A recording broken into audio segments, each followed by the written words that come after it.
Beautiful people. Rental yield. What is it? How do you calculate it? And what should you be chasing with commercial and residential property with yield? Stay tuned.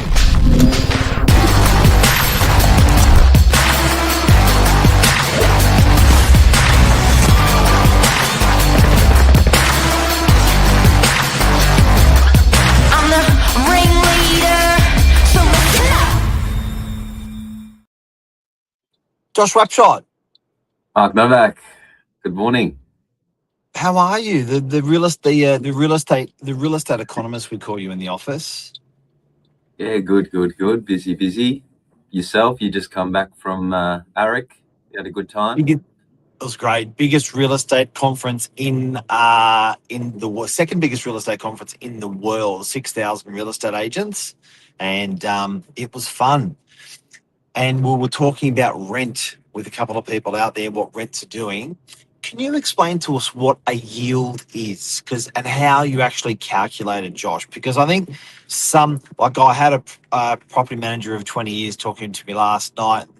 She said something was 700 grand and it was 700 a week. And she said, that's a 10% yield. And I was like,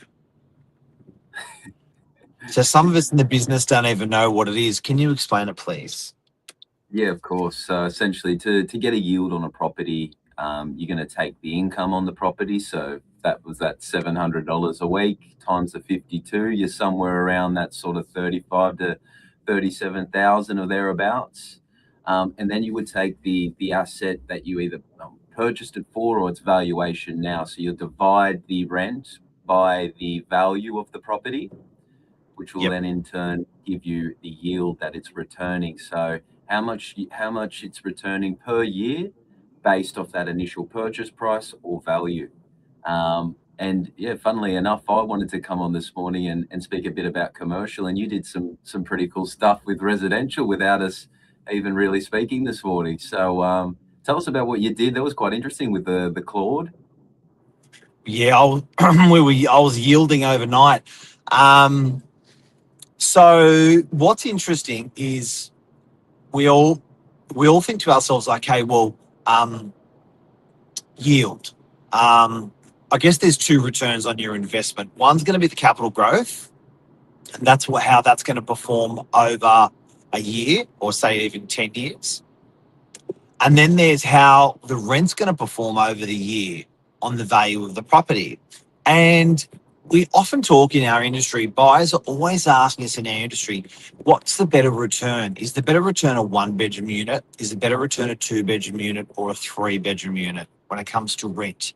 When you're looking at yield, and don't forget, as Josh pointed out, yield is the annual rent over the purchase price of the property.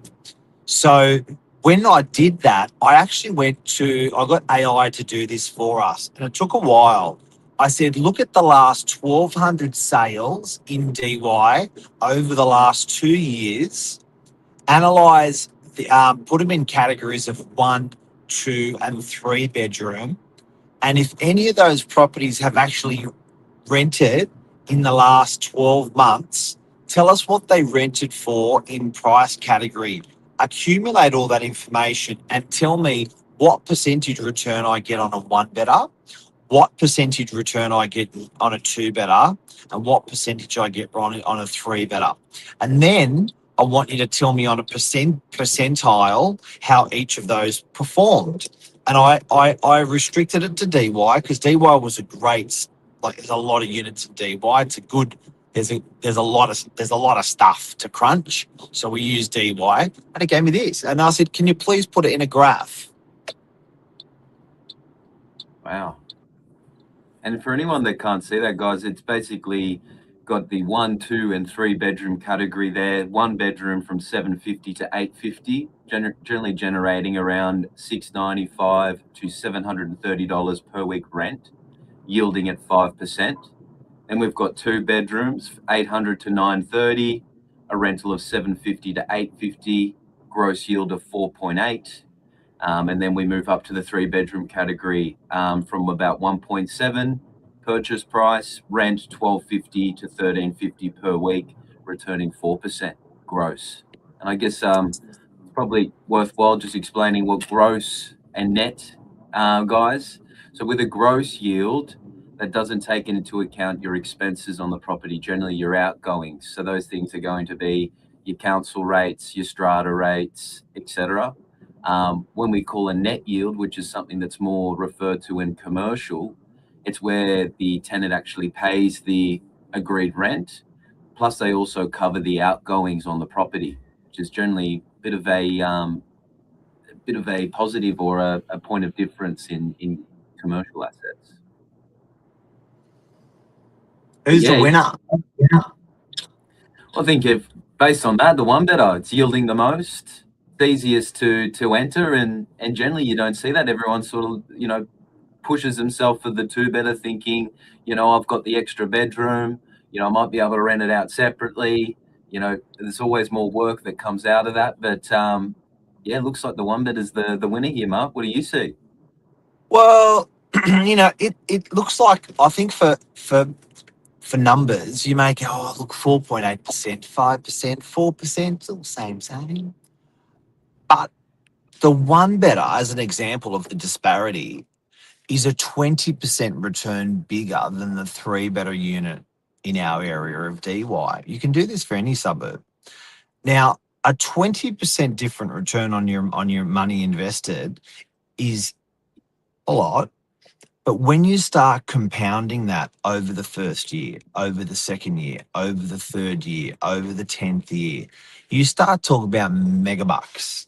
So when you're looking at the difference between those numbers, that is bloody megabucks, the difference between a one bedroom and a three bedroom. And that is why yield is such an expensive thought, dialogue, concept, consideration for people, because when you start layering a number as an interest, as a percentile, and it starts growing on itself, it's like a snowball effect.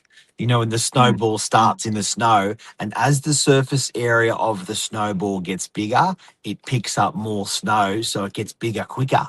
Or if you look at it like the toilet paper roll effect, when you pull the dunny roll, it goes a lot faster towards the end. That's compounding, and that's what a rate of return can do if you get it right.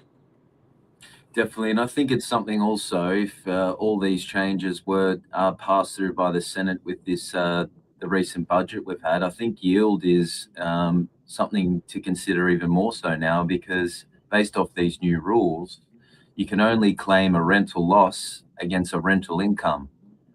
So I think yielding properties, they're going to be a hot commodity, but generally what ends up happening is other people figure this out, and the purchase prices of those assets increase because there's more demand for them, and they end up bringing the overall yield down, because all of a sudden you're purchasing the same asset for more, but it might be yielding at the same rate. So it's a tricky little system how it all works, but I think it's very important, the whole yield factor, because you want to be getting to parity, or servicing an income against that property, so that you can claim back the losses in your first 5 to 10 years that you would have been at a loss. So I think it's very important, the yields these days. And funnily enough, I'm actually seeing a bit of a change in the commercial market as well, that I wanted to bring up, Mark. Really? And this is buyer's agents, so acting on behalf of a number of professionals that are looking to invest in property. I had a call last week from a gentleman acting on the behalf of a few clients. They were looking at a project we have up at 7 Rodborough Road. And he said something that really surprised me. He said the clients love the project, and they're open to 5.3% net yields. Now, guys, take us back 12 months. These guys would be having the same conversations with me, but it'd be a struggle if it was below 6%. And really, they would probably be aiming towards a 7% return on commercial property. So to see these buyers agents, in a way, coming out and chasing 5%, 5.3% yields, I think that's a big change in the commercial space. Wouldn't you say so, Mark? Oh, it's huge. And something I think also that should be considered, guys, and this is the secret one that no one ever talks about, is the cost of capital. Because a lot of people chase the residential, a lot of people chase the commercial, but what people forget about the residential is it needs 50%. Sorry, your commercial needs 50% more equity injection to get that extra rental return. What I mean by that is residential you can do on a 20% deposit, comfy as an investor. Comfy, you can do it on 90%, but let's just say comfy. And comfy commercial is actually a 30% deposit. So you need an extra 50% equity to enter into the commercial market, which people normally have anyway, but I want to let you know. And then that means that you're getting that extra 1% in rent, but it's costing you an extra 1% in interest rates. So there's a couple of things you want to consider. It's that residential yield. You've got to look at your interest rates, what you pointed out, Josh, which is who's paying your outgoings, and you've got to look at how much deposit you've got to put in for it. Definitely. But yeah, I think it's something that, like, unless you're, it's probably not talked about with your everyday person.